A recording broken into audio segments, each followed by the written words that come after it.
The story of Nuh Alaihissalaam is one of the most well-known tales in the Abrahamic religions. According to Islamic tradition, he was the messenger of God who was sent to his people to warn them of the impending flood and to call them to worship the one God. The story is recounted in the Quran and in Islamic literature and is also found in Jewish and Christian scriptures. Nuh Alaihissalaam was born in a time when people had turned away from the worship of God and were involved in all sorts of sins and wrongdoing. He was a prophet who was chosen by Allah to guide his people to the right path.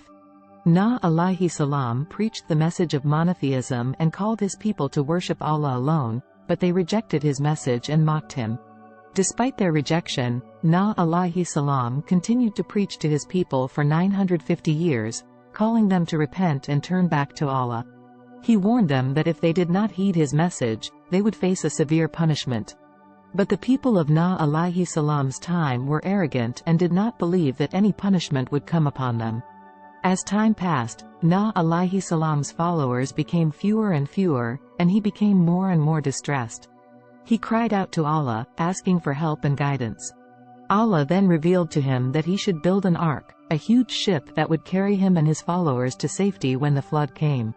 Nuh Alaihissalaam immediately set about building the ark and worked tirelessly for many years. The people of Nuh Alaihissalaam's time laughed at him and mocked him for building the ark, but he continued with his work, knowing that Allah had promised to protect him and his followers. When the ark was finally completed, Nuh Alaihissalaam called his people to join him on the ship, but they refused. As the days passed, the skies darkened, and the winds grew stronger. Nuh Alaihissalaam and his followers entered the ark, and Allah caused the heavens to pour down rain in great quantities.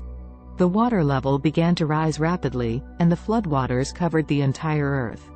For 40 days and 40 nights, the ark floated on the surface of the water, carrying Nuh Alaihissalaam and his followers to safety. The people who had rejected his message were drowned in the floodwaters, and their civilization was destroyed. Finally, the floodwaters receded, and the ark came to rest on a mountain. Nuh Alaihissalaam and his followers emerged from the ark, and he once again began to preach the message of Allah to whoever would listen. He lived for many more years and died as a prophet of Allah. The story of Nuh Alaihissalaam teaches us the importance of faith in Allah and the consequences of rejecting his message. It also reminds us of the power and mercy of Allah, who protected and guided his prophet through a great trial.